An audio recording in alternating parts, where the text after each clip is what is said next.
Okay. So we talked a little bit, we did an introduction on what the delta epsilon proof was, or what the delta epsilon definition of a limit was. So here it is. I made sure that I gave you the definition on the handout.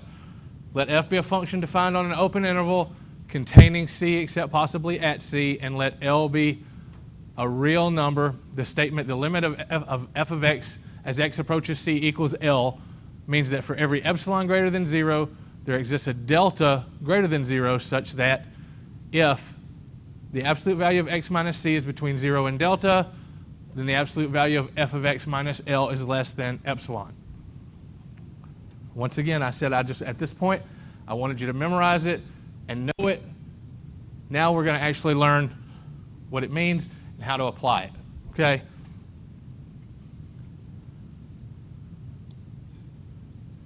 Don't want that. Still don't want it.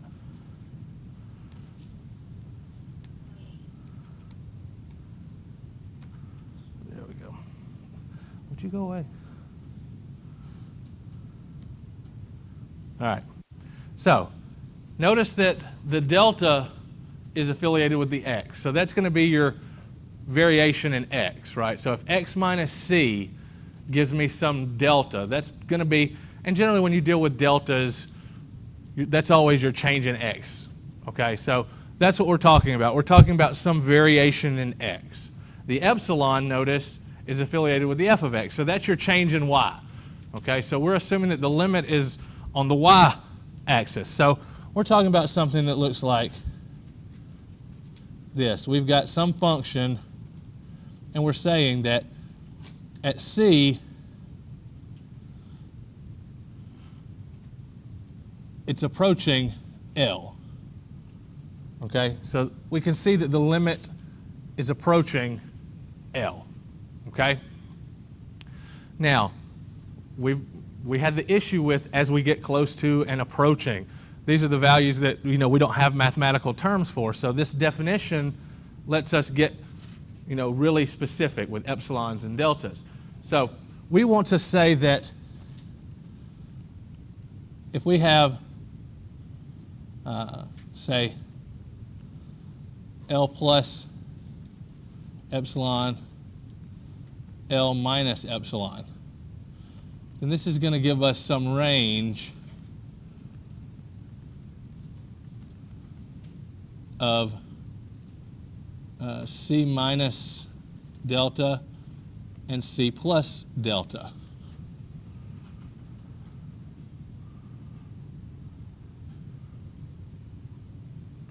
So, if these are our x's, and these are our f of x's, then we can see how these equations are derived. If our f of x's have to be between L plus epsilon and L minus epsilon, right? This is going to logically lead to this inequality.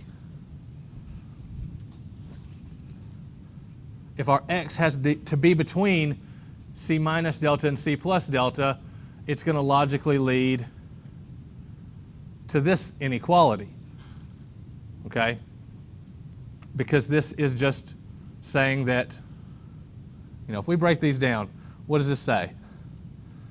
F of x minus L has to be less than epsilon, and f of x minus L has to be greater than negative epsilon, right? So this means that this one, if I add epsilon, I get f of x greater than L,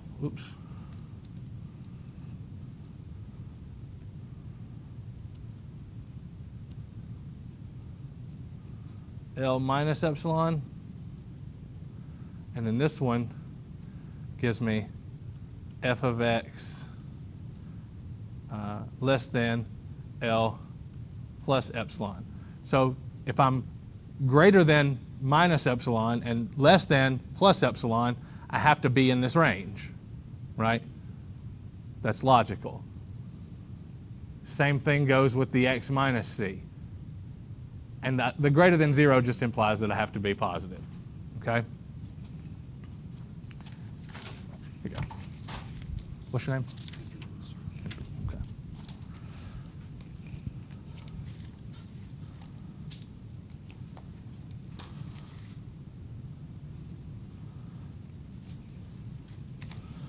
Now, does that make sense where these equations are coming from? They just come from the fact that we're saying that the limit, we're forcing it to be in this window of epsilon. And if we force epsilon to be here, then it's going to necessarily force delta to be in here. Okay? No, you haven't made any ruling about what epsilon is. It can be anything at this point. You can make it as small as you want it to. You can make it as big as you want it to. But the smaller you make it, there should be some correlation between epsilon and delta. And that's what we want to show, that there's going to be a correlation there. Okay?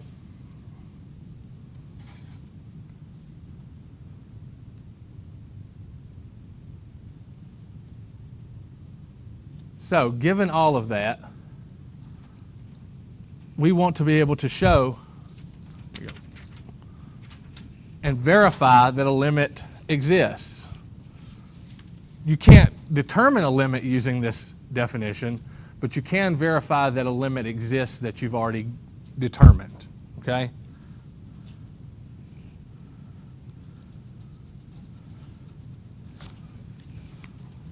All right, so the limit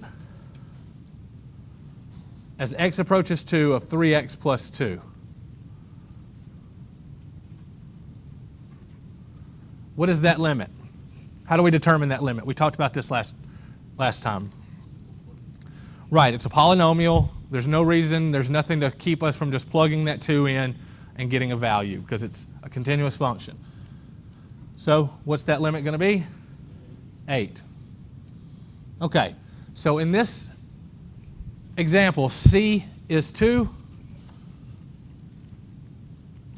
and L is 8. Okay? Now, we want to say that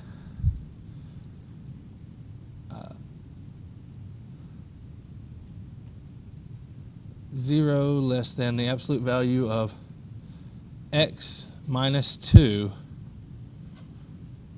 is less than delta.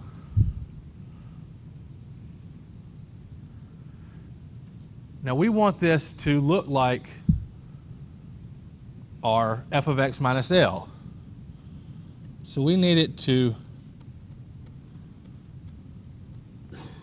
look like f of x minus L somehow.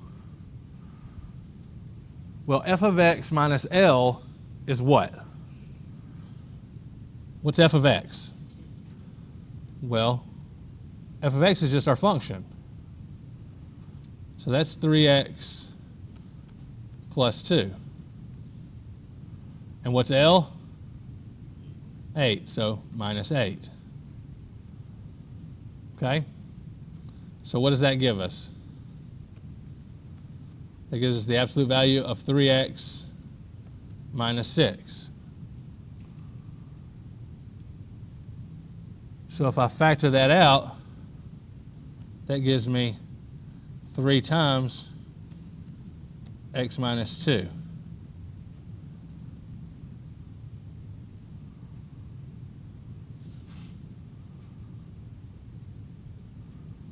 And then now I can see that here, if I say 3 times x minus 2, 3 times delta.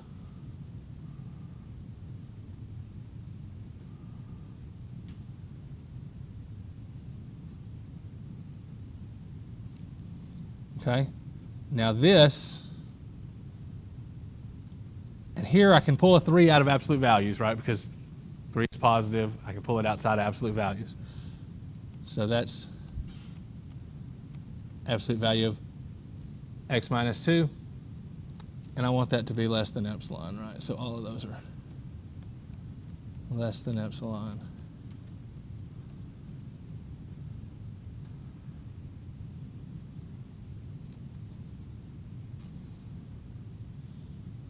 So here I can see that I can say that I have a correlation between 3 delta and epsilon. So if 3 delta equals epsilon, or delta equals epsilon over 3, then I have this correlation, and I can pick any epsilon I want and find a delta that fits into my definition of a limit. I have now verified that yes, I can find for every epsilon, I can find a delta greater than 0. That's all I want. I just want to verify that I can find a delta no matter what epsilon I pick. And I've just done it. Does that make sense? We just want our f of x minus L and our x minus c to come together in some way. Well, the point is to pick an epsilon and then be able to find a delta. So if I pick epsilon equals 0.0001, then all I gotta do is divide it by 3 and I've got a delta. So I know how close I have to be how close I have to get to C to get so close to L. That verifies what I mean by approaching, or how close I have to get. Okay? That's the whole point of this definition of a limit, is to kind of quantify those statements of approaching and, close to. This verifies that I can do it. Okay?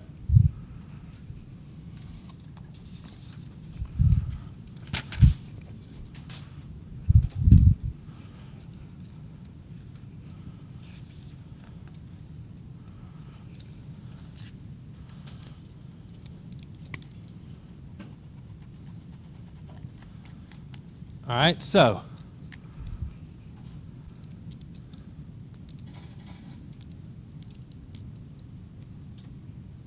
let's do number 2.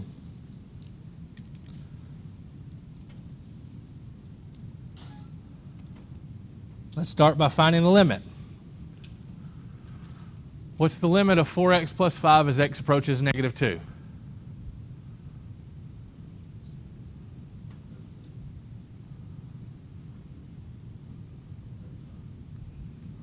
Remember, it's negative 2. So 4 times negative 2, negative 8, plus 5, negative 3. Right. Okay, so what is C? And what is L? Negative 3. So now we've got our values we can try to verify. So we know that x minus c has to be less than delta, and f of x minus L has to be less than epsilon, right? So this is going to give us the absolute value of x plus 2.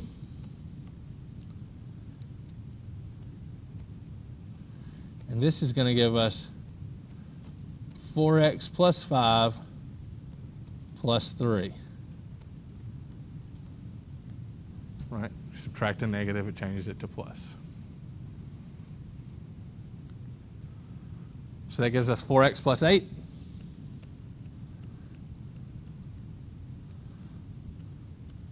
Or 4 times x plus 2. Which is just 4 on the outside, absolute value of x plus 2.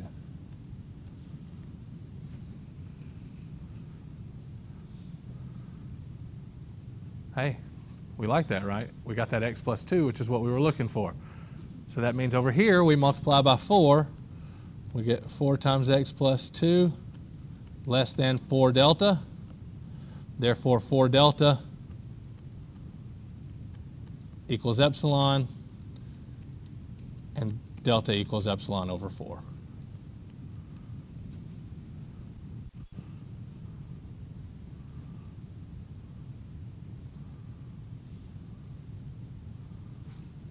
Okay? So would you plug the x plus 2 epsilon? No, epsilon is just a value that you pick. Say I want to know, I like a chart. right, say I want to know, I want to be within 0.4 of -3. Okay? How close, what x do I have to pick? How close do I have to get to x to get that close to L? That's what the epsilon tells us. We have to use the epsilon to verify or to find the delta to tell us how close, what x we have to pick. Okay? So like for number 3, I'm going to give you this problem. I want you to solve it. I want you to do number 3, but I want you to tell me how close, what value of delta do I need to be within 0.25 of L. Okay? So what value of delta do I need to be within 0.25 of L?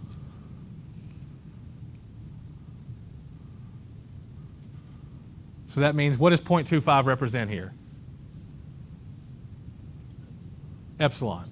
So if 0.25 is epsilon, I want you to find delta.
Mm-hmm. You gave us a value for epsilon, does that mean we're solving for x?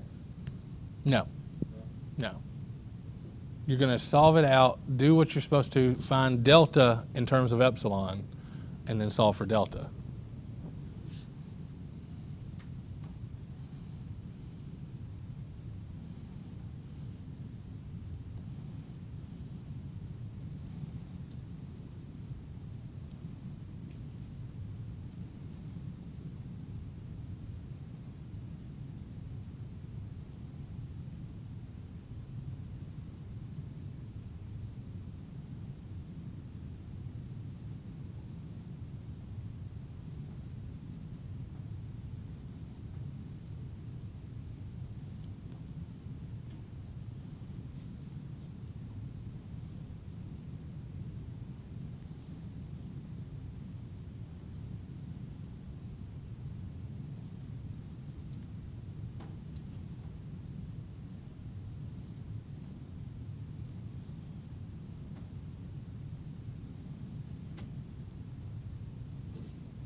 Anybody got an answer? Everybody get hung up on this one. This is a tricky one because it involves algebra and maybe a leap of logic that you're not that you're not ready to make. 1/4.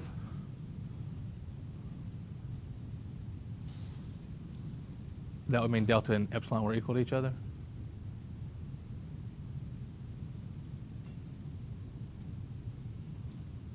I didn't get that.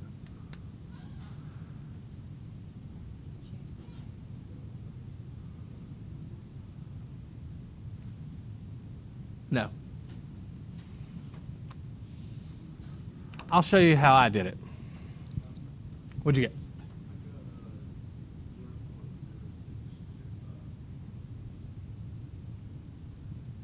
Okay. Why? Did it? I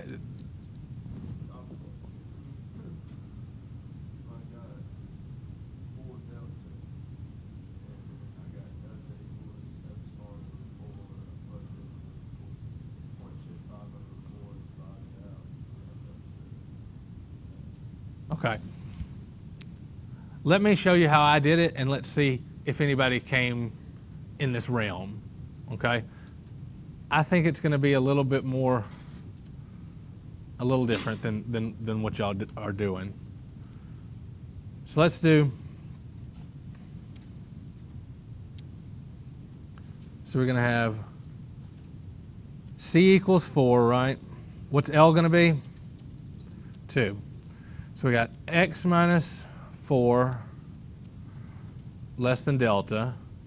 And then we're going to have the absolute value of root x minus 2 less than epsilon, right? So I need to get x minus 4 and root x minus 2. I need to get those to look alike. Do what? Square root what? I can't just take the root of each one of these because that's breaking a binomial up. But notice that this is part of this if I were to take the difference of squares, right? So I can think of this as being root x minus 2, root x plus 2, right? Less than epsilon.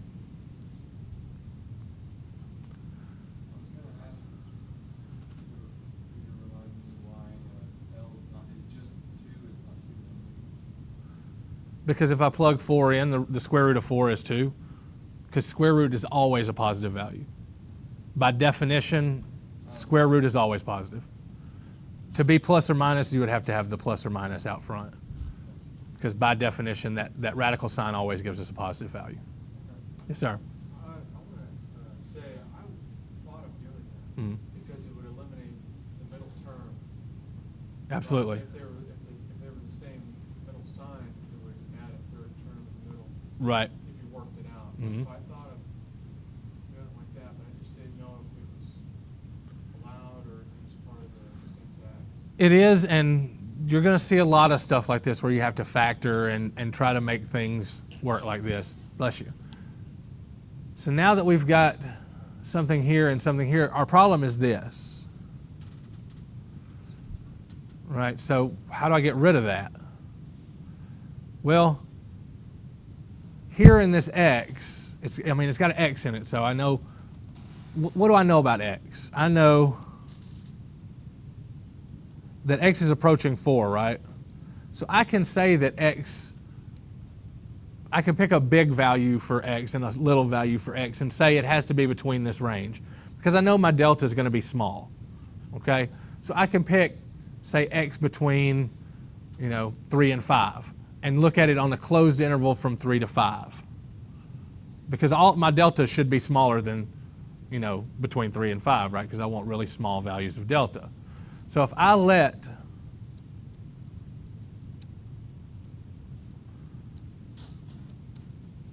x be between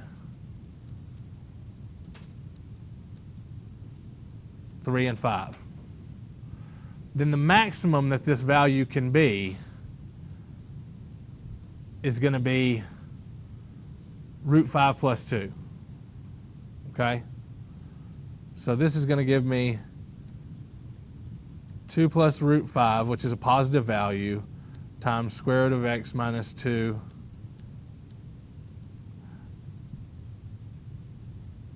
right?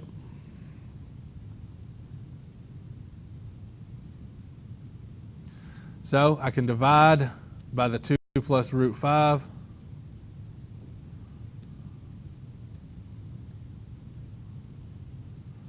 And get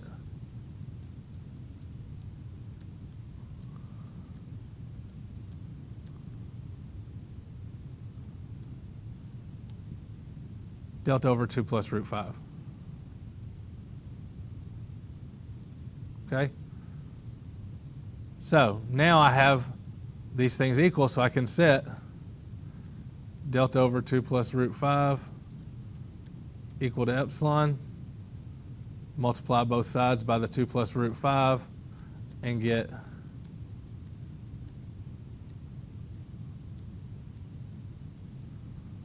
delta equals 2 plus root 5 epsilon. So if epsilon is 0.25,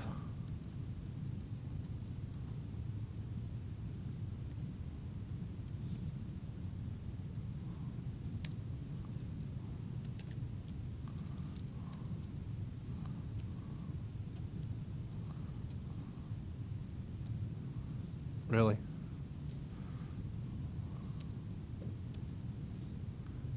I just lost the ability to use the calculator because it's on smartboard. I don't even think I can, because it just incorporated it into the smart page. So silly.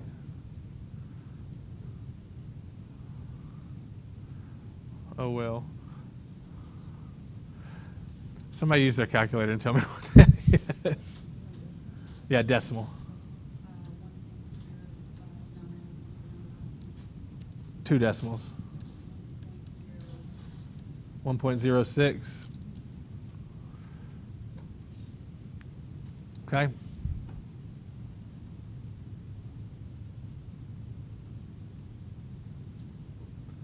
Now, this is going to show you something. Delta and epsilon are not, well, particularly delta is not always going to be the same value for everybody. This is not an exact science. Remember, let's look at the definition. What does it say?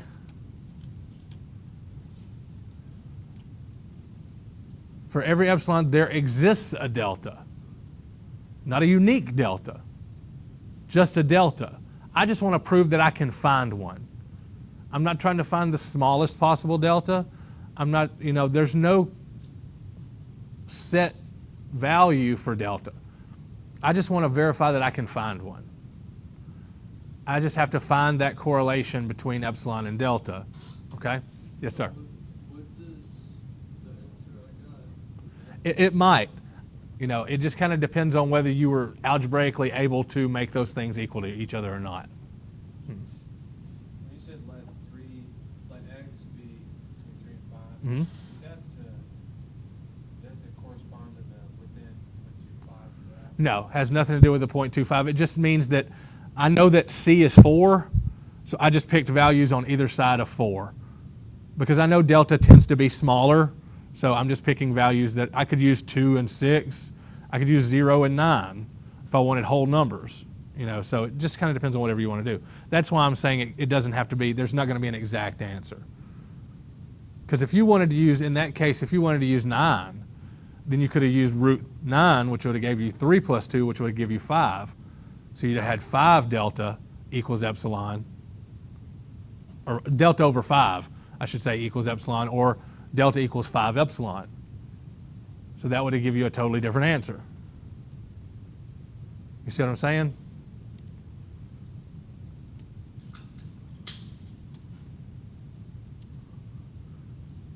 Here, if I'd have used, instead of 3 to 5, if I'd have used 0 to 9, which there's no reason not to. I mean, you can do whatever you want to.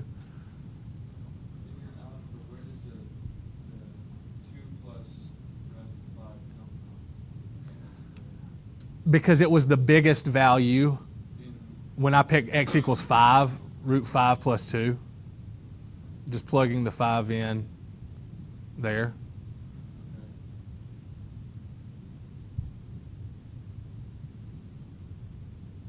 So that's why you said you put it in not, you have. Right, and you had 5. You're generally going to use the bigger value because you're looking for the bigger delta. Because if you pick the smaller one, then that leaves you those upper values that you're losing. So you just pick the bigger value.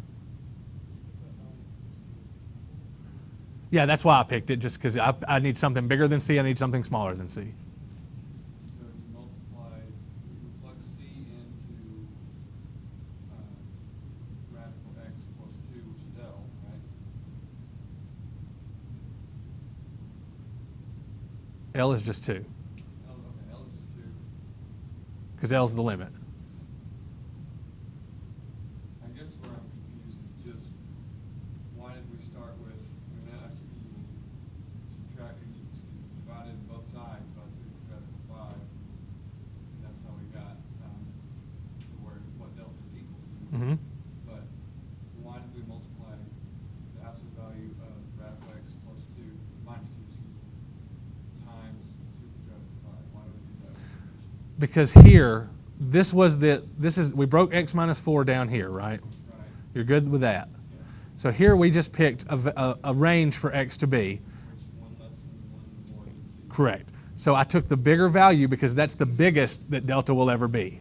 And I plugged that 5 in here because here I want to keep this one Okay. because that It's the same is that. Okay. Because that's what I'm trying to get, is that by itself. So all I'm saying is this value, the most it will ever be, is root 5 plus 2. Okay. So that's where that came from. Okay. It was just a simple substitution of that value. Okay, I got you. Okay? And later we substituted for epsilon. Substituted. We went back and said since this and this are the same, since this and this are the same, that I can say that epsilon and delta over 2 plus root 5 have to be equal to each other. Okay. I understand. Okay? Or they don't have to be, but we can say for this purpose that we can set them equal to each other and it'll hold true. Right. Okay? Everybody good with that? That should be able to. I will not give you one like that on the test. I will give you more like 1 and 2, not like 3. I just wanted you to be exposed to see something where you can get really crazy algebraically. Okay? Plus, I don't know, I'm not 100% sure exactly what they do in the homework. I don't know if the WebAssign does any kind of weird things like that, but I don't think they force you to do epsilon delta proofs on there. I think they say, give me the limit and then verify. I don't know how they expect you to, verify, but because they don't. There was number 11 on 1.2, number 3, I guess. 1.3. The second one. There's 1, 2, and 1, 3. Right. But that's just a rule that we've done in class. Right. Okay, well, the last problem on 1.3 was a trig problem, and I've got it written down, I think, but we got the right answer. Yeah, but that's just because it was similar to an example we did in class. Right. I don't understand why it's equal to what it is. All right, we'll look at it in a little bit. Let me write it down. You just said number 11. Of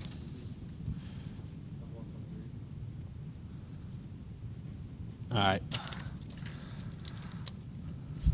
All right, so now we've done that, we can jump ahead to 1.4. I'll go ahead and pull up WebAssign.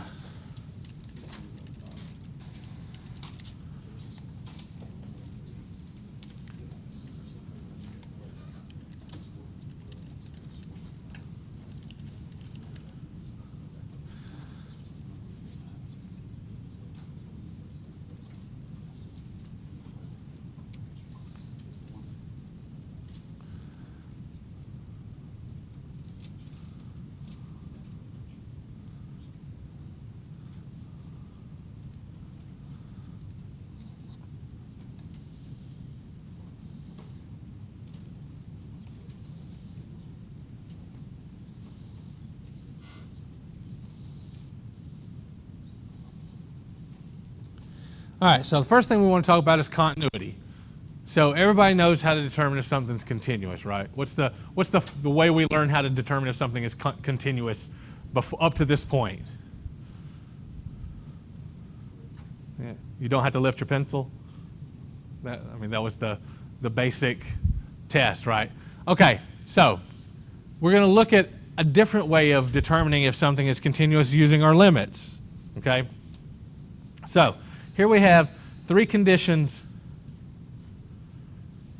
for where the graph of f is not continuous at c. First, f of c is not defined. You got a hole in your graph. Okay, this is the way we are used to seeing, discontinuities. You hit a point, you got to lift your pencil, go to the next. Okay? The second one.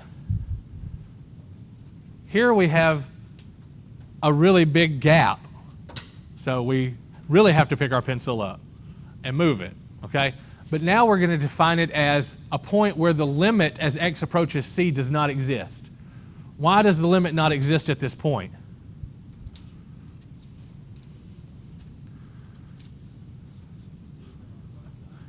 It's approaching different values from different sides, right? Remember, for the limit to exist, it has to approach the same value from both sides. So it's approaching one point from the left, it's approaching another point from the right, therefore the limit does not exist. So if the limit doesn't exist at a point, it has to be discontinuous. Okay? Number 3, the limit does exist, but it doesn't equal f of c. Okay? So, both sides approach the same point, and that point exists, but it doesn't exist at the limit. Okay? Does that make sense? That point exists, but notice it exists down here. So the point that is there, but it's not the limit. Right? These are 3 different examples of discontinuities. We need to be able to spot them and pick them out. So here's the straight up definition. Continuity, f of c is defined. The limit of f of x exists as x approaches c, and the limit exists at that point. Okay? So f of c exists, the limit exists at the point, and those two things are equal. Make sense? Yes? No? If no one says no, everyone means yes. All right. So let's look at these functions here. F of x equals 1 over x without reading the solution. Everyone's going to I'm going to cover it up. That does no good, does it?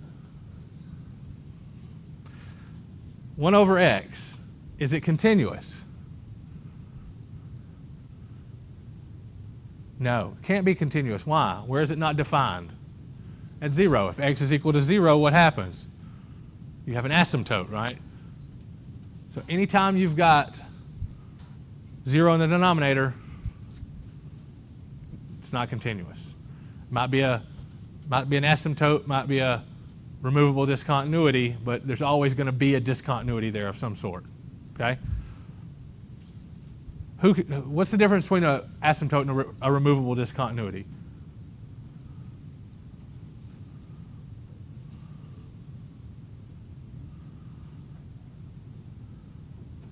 So,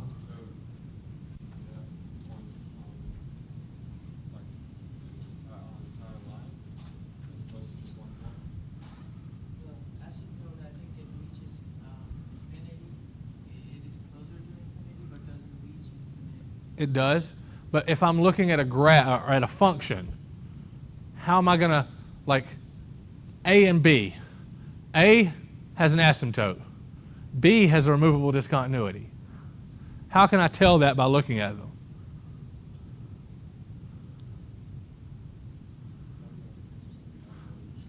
There you go. If you can cancel out, if the numerator and the denominator have the same 0, that's a removable discontinuity. That means you're not going to have an asymptote. Okay? i.e., this is x plus 1, x minus 1 over x minus 1, right?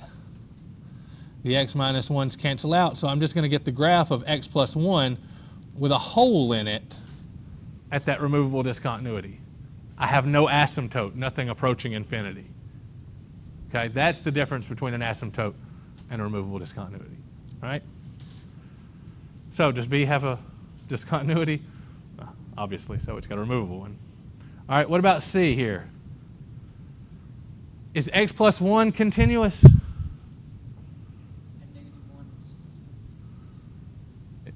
At negative 1? Why? Because when x is less than or equal to 0, the value might reach -1. But that's y, not x, right? Is x plus 1, is the function x plus 1 continuous? Regardless of the domain, is x plus 1 continuous? Yeah, it's just a linear function, right? What about x squared plus 1, the second function? Is it continuous? Yes. So it's just a parabola. So both of those are continuous functions. So it's piecewise. How do we tell if the entire thing is continuous? Well, we just need to know, do they hit each other? Is there a point where they don't meet, where the hole is? Correct. line of the hole? Like if they, where they meet at 0, do they have the same point, or is there a gap? So what we have to do is evaluate them at 0 and see if they have the same value. So x plus 1 at 0 is 1.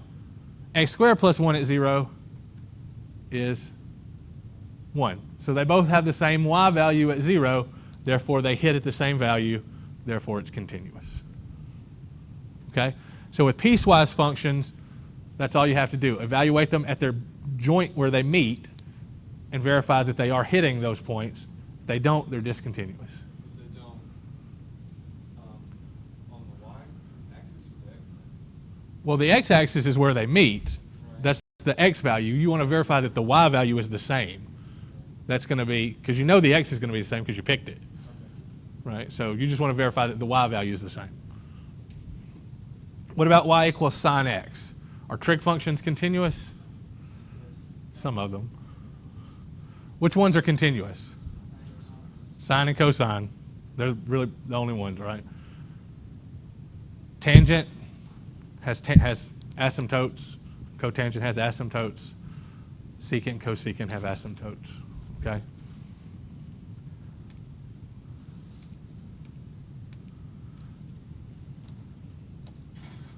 I think I probably need to calibrate this thing.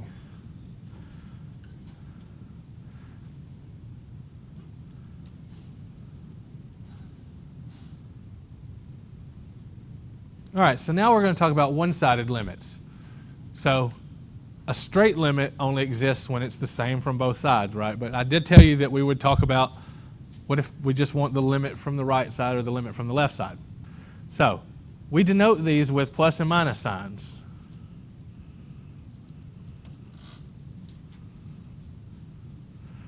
The limit from the right-hand side, notice that C has a plus sign after it. The limit from the left-hand side means it has a minus sign. So that just tells you we're coming from the positive from the right, the negative from the left. Okay, so that just tells us which way we're looking from.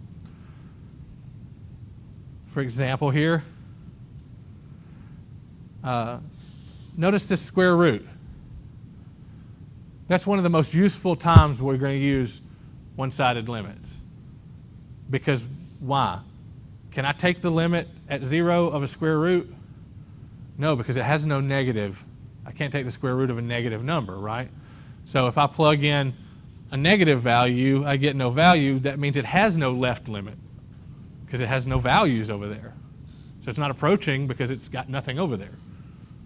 So those are going to be the most advantageous limits when we're doing square roots. All right?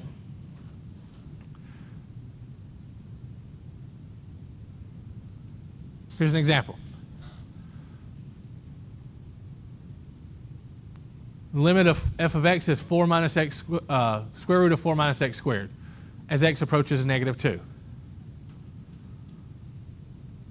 Now, normally, I might give you this problem and say, find the limit as x approaches negative 2, and not say from the right. What would the answer to that be? Does not exist. Right? Because it can't come from the left. Now, we didn't really talk about this when we did limits of square roots.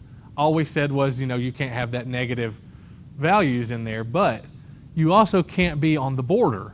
You can't take the limit right there at that edge because you can't have a limit coming from that negative side. So be aware that if on the test, it'll probably be a problem like this, and I'll say, what's the limit? And then the next part will be, what's the limit from the left-hand side? What's the limit from the right-hand side? Something like that. Does the limit exist? Does the limit from the right exist? That sort of thing. It's not going to just be out of the blue. It'll be something that'll kind of jog your memory. But so, doesn't exist as a limit itself, but what's the limit as it approaches from the right? Then you can just plug in the value. Okay? So if you plug in negative 2, what do you get? You get 0. Okay?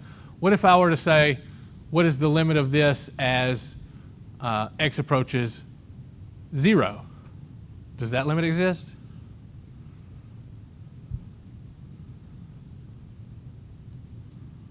Yeah, it's 2. The only time it's going to matter is when you plug in your value and you get 0. Okay? Because I can't be coming from the left-hand side and get 0. Because those give me those negative values. Okay? Correct. All right? All right, so how many people are used to seeing step function?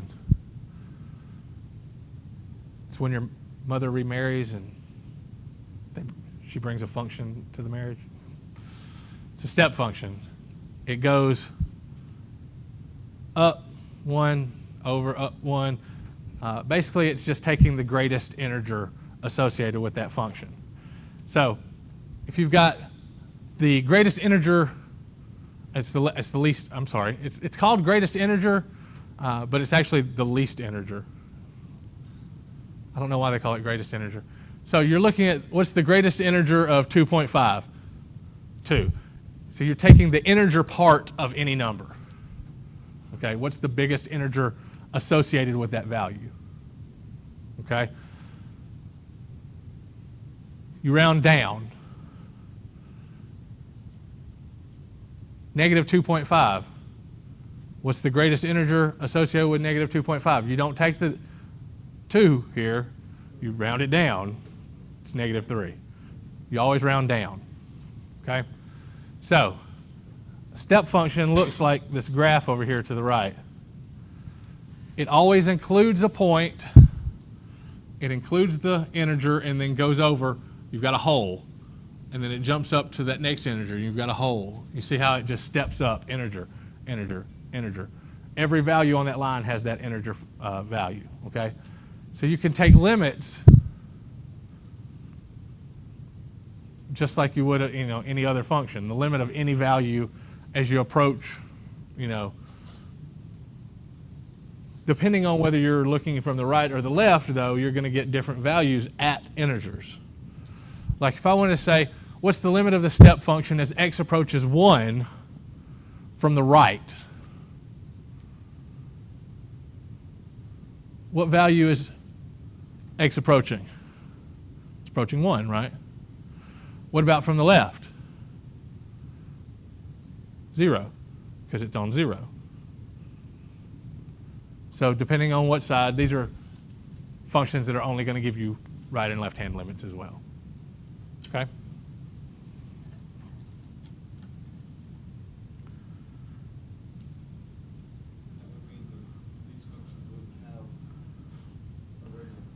Only if you took the limit of the step function as x approaches something other than an integer. Correct. Like if you took it as x approached 1.3, it's going to be 1.3, or 1. Okay.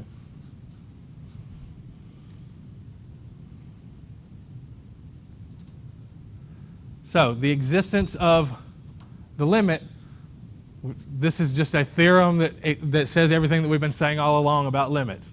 Limit only exists if the right-hand limit exists, the left-hand limit exists, and they're the same.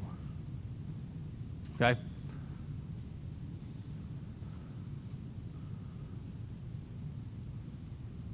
Does that make sense? Right-hand limit exists, left-hand limit exists, they're equal to each other, then that's the limit. So if I told you that the limit of this function was 2 from the right, 2 from the left, what's the limit of the function? Y'all are geniuses. Well, Reed's a genius. Nobody else is answering. All right. So the definition of continuity on a closed interval. The limit of f of x as x approaches a from the right is f of a. The limit of f of x as x approaches b from the left is f of b.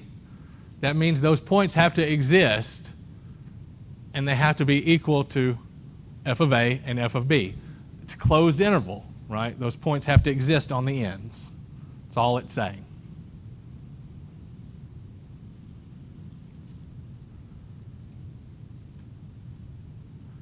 Is square root of 1 minus x squared continuous from -1 to 1?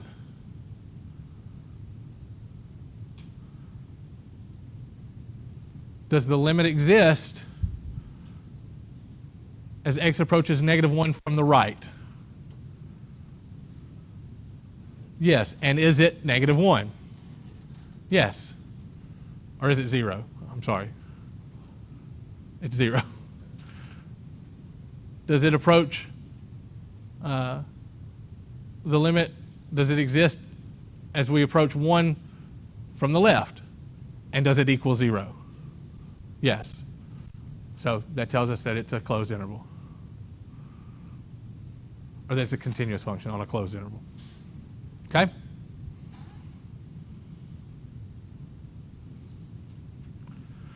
don't care about Charles's law.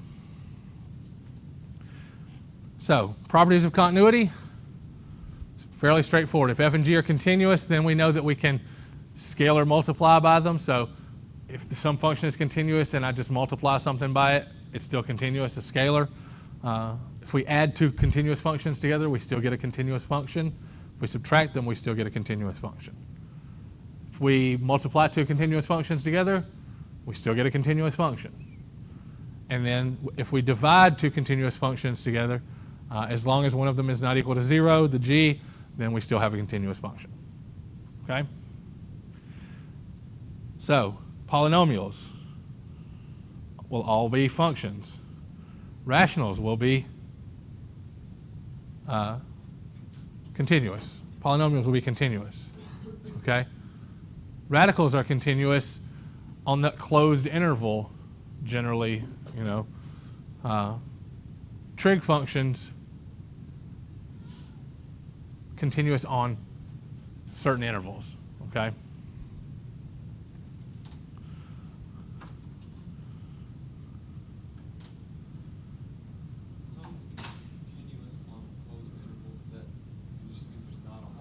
Correct. Correct.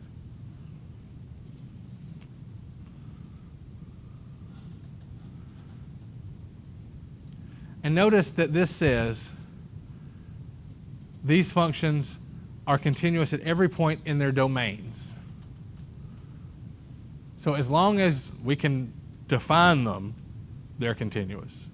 So that means that all trig functions are continuous in their domain, as long as we're defining them correctly on their domains.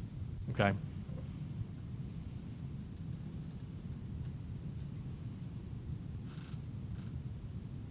So, x plus sine x, is that continuous?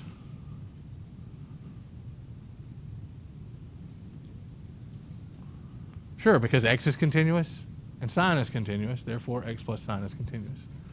3 times tangent, is that continuous on the domain of tangent? Yes, as long as you're on the domain of tangent, then it's still continuous.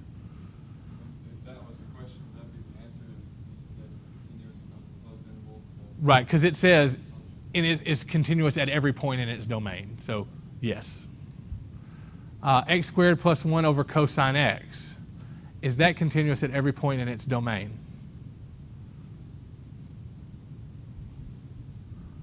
Does cosine x ever equal 0? So is that function continuous? It's going to have those, it's going to have asymptotes there wherever cosine is 0, right? Okay.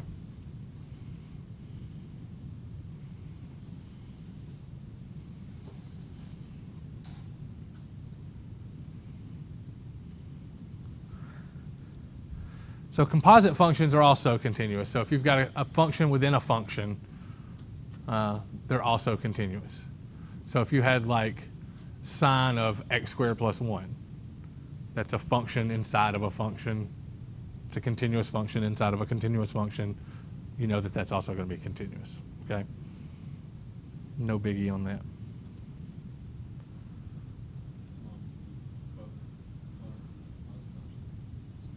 Correct. So, tangent x, where is it continuous?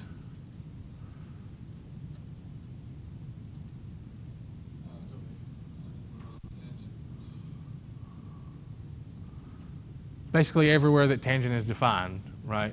Everywhere other than those asymptotes at every pi over 2. Right, because we know that tangent, the graph, has asymptotes at every pi over 2, you know, plus pi, you know. So pi over 2, negative pi over 2, 3 pi over 2, negative 3 pi over 2, 5 pi over 2, negative 5 pi over 2, just adding pi every time. So everywhere except for pi over 2 plus n pi. What about sine 1 over x when x is not equal to 0 and 0 when x is equal to 0?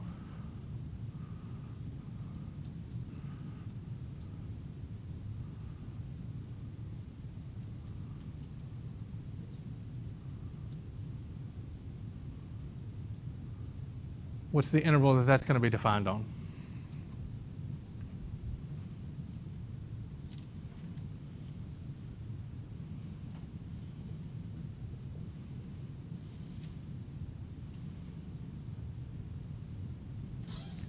Are they equal at 0?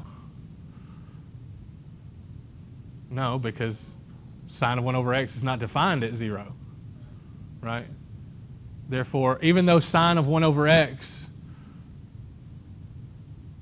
is a, you know, sine is a continuous function, 1 over x is not a continuous function, right? Therefore, sine of 1 over x at x equals 0 is not continuous at 0. 0 gives it a point, but that limit doesn't exist there. Why? Because, remember, f of c has to exist, the limit has to exist, and they have to be equal for it to be continuous, right? Therefore, everywhere except for at 0, it's going to exist. Does that make sense? If you were to graph b, there would be a point at 0, but that's not the same function. I'm saying, yeah, it would be, you know, you'd have, I don't know exactly what it would look like. Do you want to give me a hand? You got, you know, 0, 0 is that point. So you might have, you know, wah, wah, wah, and then a hole, wah, wah, wah, wah, whatever. It'll look like that. Not like that, but, you know, something like that where you've got the function going crazy, then you've got a hole for that sine function, but it's got a value at 0. So you know that the limit exists, but it's not equal to f of c. Because f of c is 0, okay? So the point might be somewhere else, right? It might be up it's actually probably going to be asymptotic or something. It's going to be some weird, although it's periodic, so it's probably going to, get really psychotically cyclic or, oscillatory. So, those good words, cyclic and oscillatory. All right. And what about x sine of 1 over x? X equals x not equal to 0 and 0 at x equals 0. It's the same thing for multiplying the first function by x. Right. Multiplying continuous function by a discontinuous function. It's discontinuous.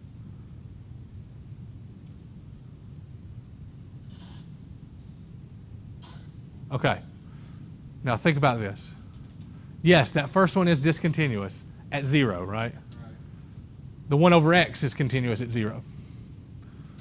But what happens if I multiply by 0? It's going to go to 0, right? Which is where this one is at. So you can multiply 0 times a function that's undefined and it's still 0. Technically, no.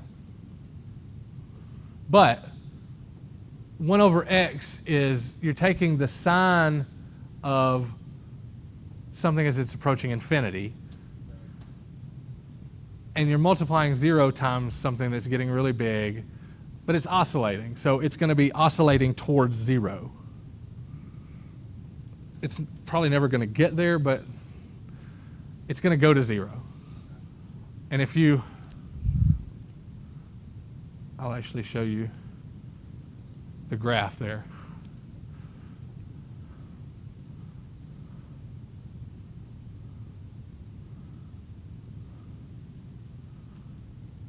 That one was actually continuous. I was wrong. Whew, bad teacher. So this is continuous on the entire, oh, no, it wasn't continuous at 0. I was right. Okay.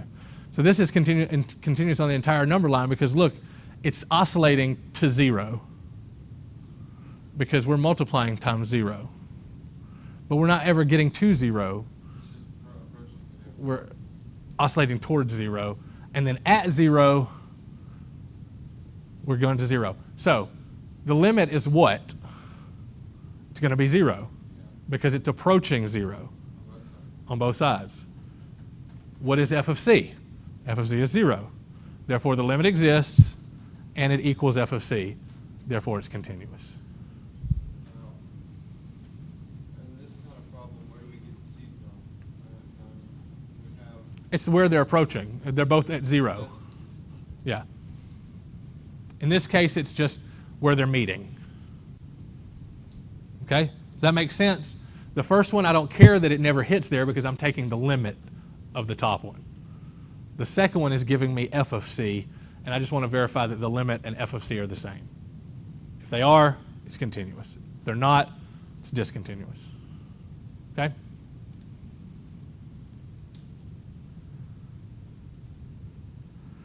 Intermediate value theorem.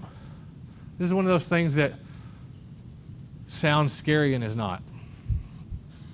So if f is continuous on a closed interval from a to b, where f of a is not equal to f of b. So you got two y values. K is any number between f of a and f of b, so it's a y value between those two. Then there has to be some number c in that closed interval so that f of c equals k. Does that make sense? What'd I say? I said we've got a closed interval between A and B. You've got f of A and f of B. Okay? It's closed, which means it's doing whatever, but it's never leaving. It's not. It's a continuous function. Okay? If there is some k between f of a and f of b, then it has to hit the graph, which means there has to be some c. No, this is f of c, sorry, which means there has to be a k down here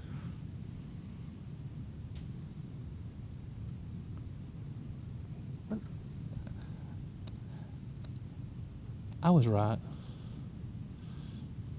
Never second guess yourself. There's a K up here that represents a C down here. So there's some C in this range that corresponds to a K up here. We'll call that K f of C. Okay, this makes sense. I mean, it's just logical. If it's a closed continuous interval, there has to be, some point in there that corresponds to an x. One thing that we use the intermediate value theorem for a lot of times is determining zeros. Now, why does it have to be continuous? Because there's a hole, right there, there's not one. Right here. Here's an example. This one is not continuous. So here's the K. There's no value corresponding to K, right? Because there's a big hole there. If there was no hole, you'd see there would have to be somewhere on that graph that would correspond to that K. And that's why there has to be. That's, the theorem says that there has to be.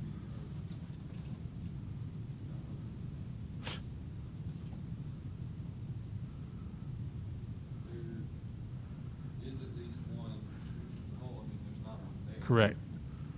Not necessarily. It depends on, there might be one, but it doesn't guarantee that there's one. The only way to guarantee is to not have a break for it to be continuous. So here is one of the biggest uses that we're going to ever do for the intermediate value theorem, and it's verifying that we have zeros. So if we look at the interval from 0 to 1, we want to verify that this function has a 0 somewhere in that interval. So how would we do that?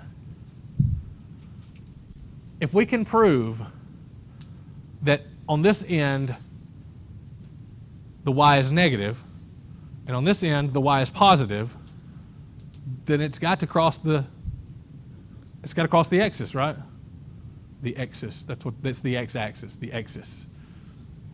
Okay? So if it's negative here and positive here, somewhere between there, it's got to cross the x-axis, which means it's got to have a 0. So by the intermediate value theorem, if I plug in those 0 and 1 and I get a negative and a positive, that verifies that I have to have a 0. Okay? So what happens if I plug in 0? I get negative 1. 0 cubed plus 0 minus 1 is negative 1. So that gives me my negative. So what happens if I plug in 1? 1 cubed plus 2 minus 1 is 2. So on this end I've got negative 1. On this end I've got positive 2. There has to be, it has to cross the x-axis. It's a continuous function, right? That verifies that I've got a 0. Doesn't tell me what it is. It just verifies that it's there. And there's the graph. 0, negative 1, all the way up to 1, 2. A continuous function has to cross the x-axis at some point. You don't know where, but you know it's there somewhere. Okay? I'm not going to worry about the bisection method.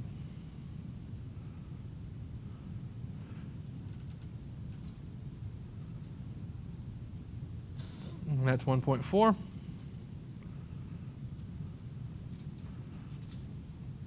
And we're going to talk about infinite limits.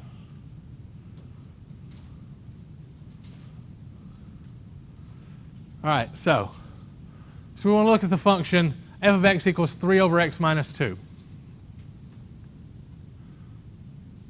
If we do one of those nice little charts, we can see if we're putting in numbers that approach 2 from the left, what happens? They're getting really, really small, right? If you put in 1.999, you get negative 3,000. If you were to put in 1.9999, you're going to get an even smaller number. Okay? If you put it in numbers from the right, they're doing the same thing, only they're positive, so they're just getting really big. So what does that tell us? Right? They're approaching infinity, right? They're just getting bigger and bigger without bound. So these are what we call infinite limits. notice that these are not strictly real limits, because limits we denote as L, and they're always numbers, right? Infinity is not a number. It's a concept, right? We can't ever say, you know, how many bagels were there? There were infinite bagels.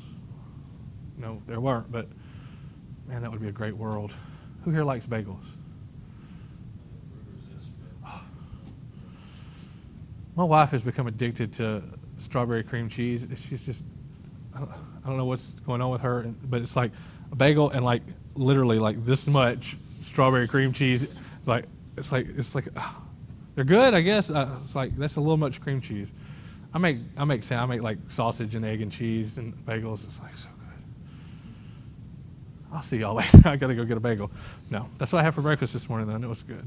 So, anyway, you see, I get off on tangents. So if you start talking to me about food, we'll quit talking about math.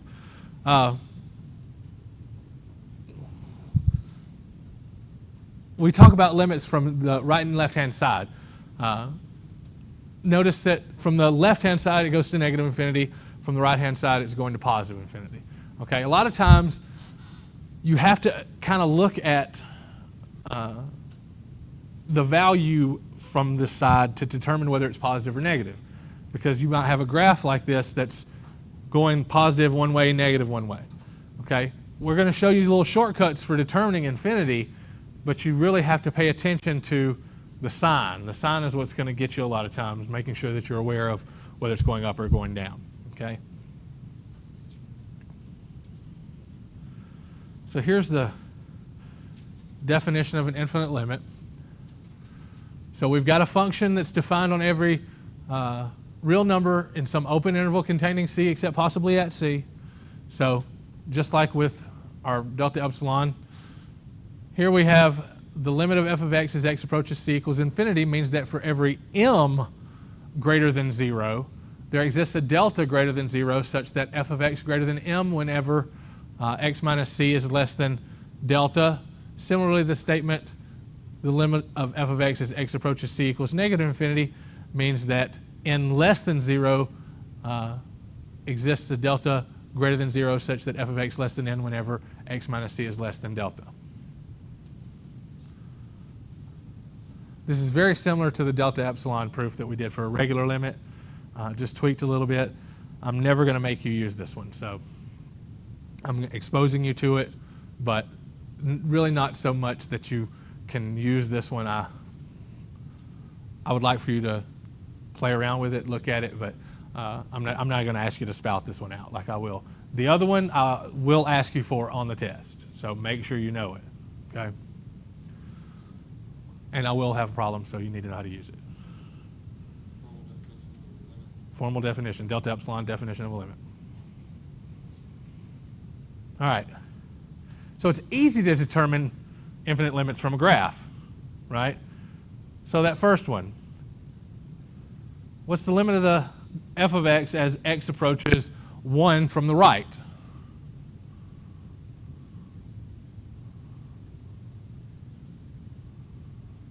Y'all calm down. Don't all answer at once. As we approach 1 from the right, what's the limit? Positive infinity. What about 1 from the left? Also positive infinity. Okay.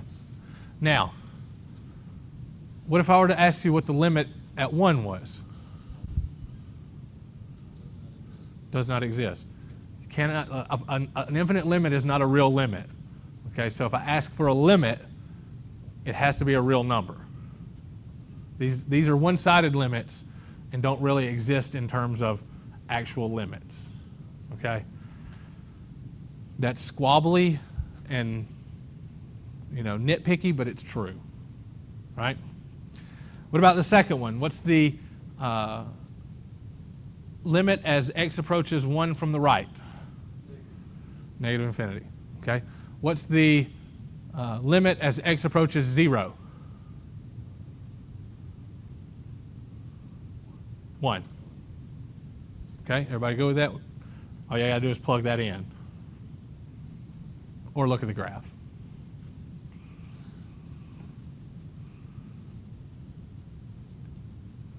I don't care about technology. All right, so vertical asymptotes. We've talked a little bit about vertical asymptotes. It's where we're going to get an infinite limit.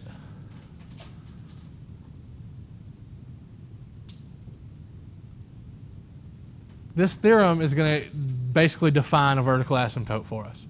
So if we've got f and g continuous on an open interval, as long as f of c is not equal to 0, if g of c is equal to 0, and there exists an open interval containing c such that g of x is not equal to 0 for all x not equal to c, then the graph of that function f of x divided by g of x has a vertical asymptote at x equals c. So all that's saying is, if you've got a function, a rational function, which means a fractional one, and you have a 0 in the denominator that you can't cancel out in the numerator, you got a vertical asymptote at that c. Okay? If you can cancel it out, then that means that f of c equals 0. That's why they have that f of c not equal to 0. That would mean you'd be able to cancel it out. That would be a removable discontinuity. Okay? So, as long as you can't cancel it out, you got a 0 in the denominator, you got a vertical asymptote wherever that 0 is at. Okay? So, A, where do we have a vertical asymptote?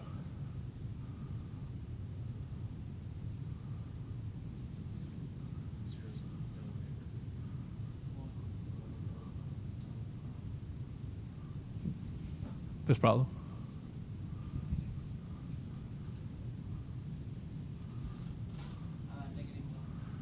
X equals -1. And remember, if I ask for vertical asymptote, it needs to be in equation form. X equals. Just -1 is not an asymptote. It's just a number. Okay? Also nitpicky, but true. X equals is a vertical line. An asymptote is also a vertical line, right?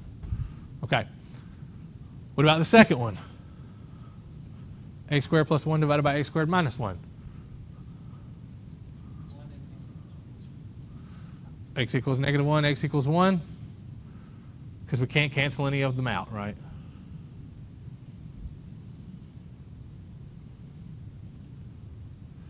All right, what about x squared plus 2x minus 8 over x squared minus 4?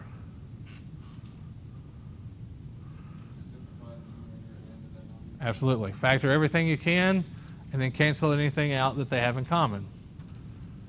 So how's x squared plus 2x minus 8 going to factor?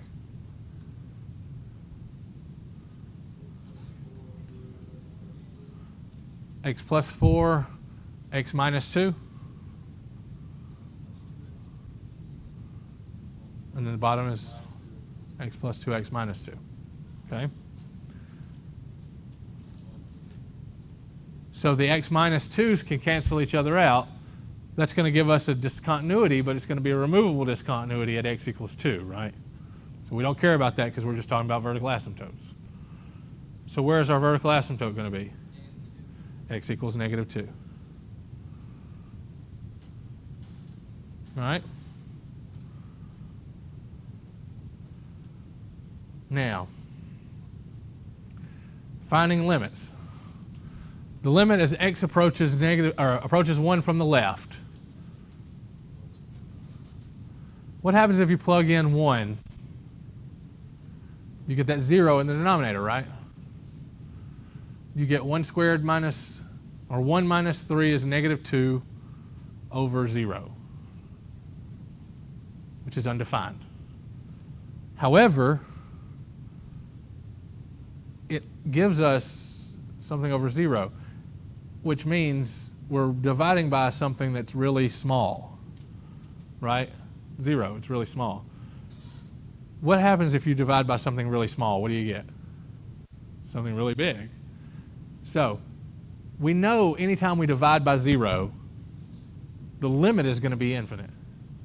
We don't know whether it's going to be positive or negative, but we know it's going to be infinite. Okay?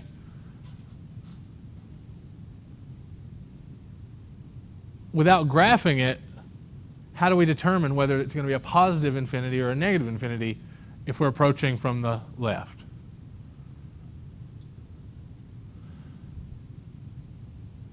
Well, let's just see what happens if I plug in a number over on the left-hand side and say, is it, you know, a number close to 1?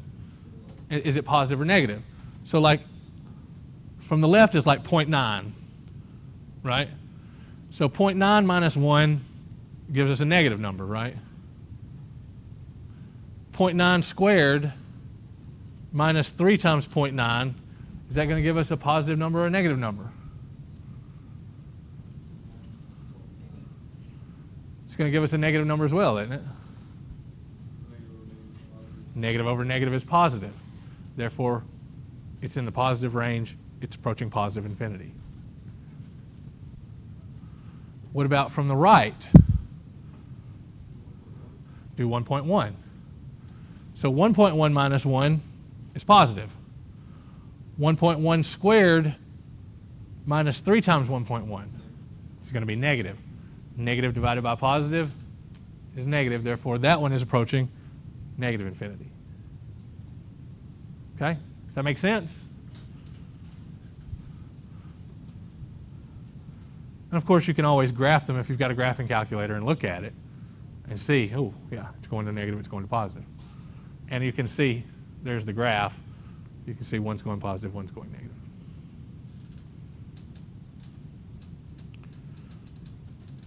Here are properties of infinite limits.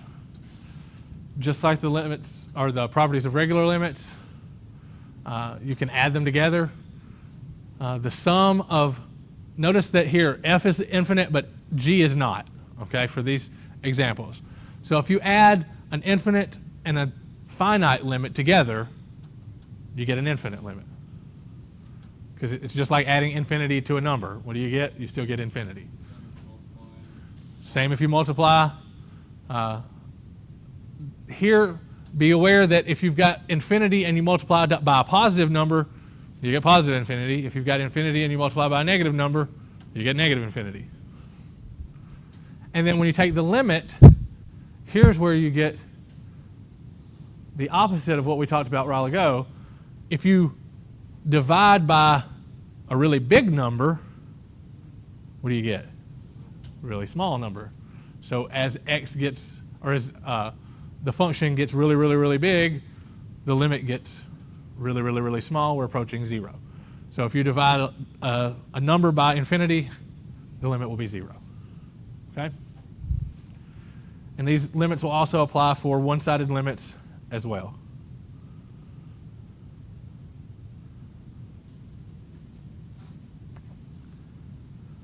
What all we got?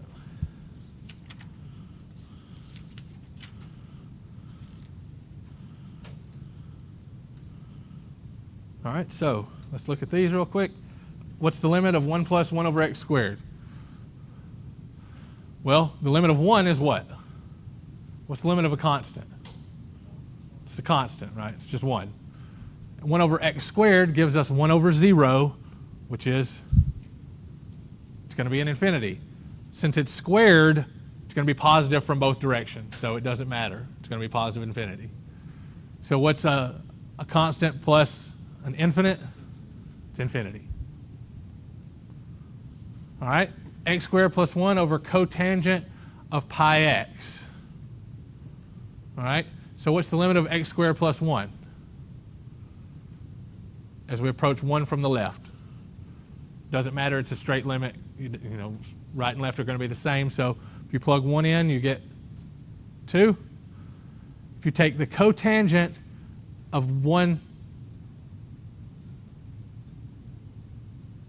pi, so the cotangent of pi, that's on one of the asymptotes, right? If we're coming from the negative side of 1, that's going to be a negative infinity. So we've got a positive 2 divided by negative infinity. What's anything divided by infinity? 0. Doesn't matter whether it's a positive infinity or a negative infinity, it's still going to go to 0.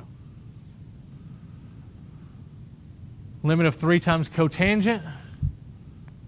This is just scalar multiple, so 3 times the limit of cotangent as x approaches 0 from the right.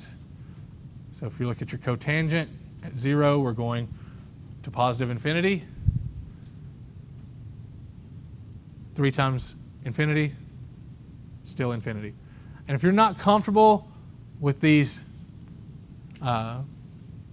trig functions and their graphs, you might want to print them out and just at least get familiar with the basic shapes and where the asymptotes are for the basic trig functions.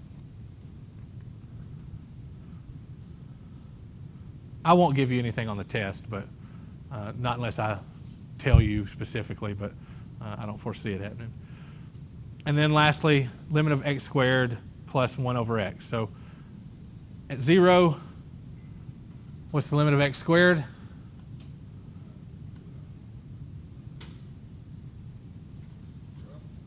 Of x squared? At 0, right? At 0. So it's going to be 0. It's going to be 0. And then the limit of 1 over x at 0 from the left-hand side. It's going to be negative infinity, right? Because if we approach from the left-hand side, we're negative numbers. So 1 divided by negative, really small, gives us really big negative infinity. Okay? All right, any questions about 1.5? All right, so finish up the homework on 1.4 and 1.5. You've got until Sunday to have that finished, but look over it as much as you can.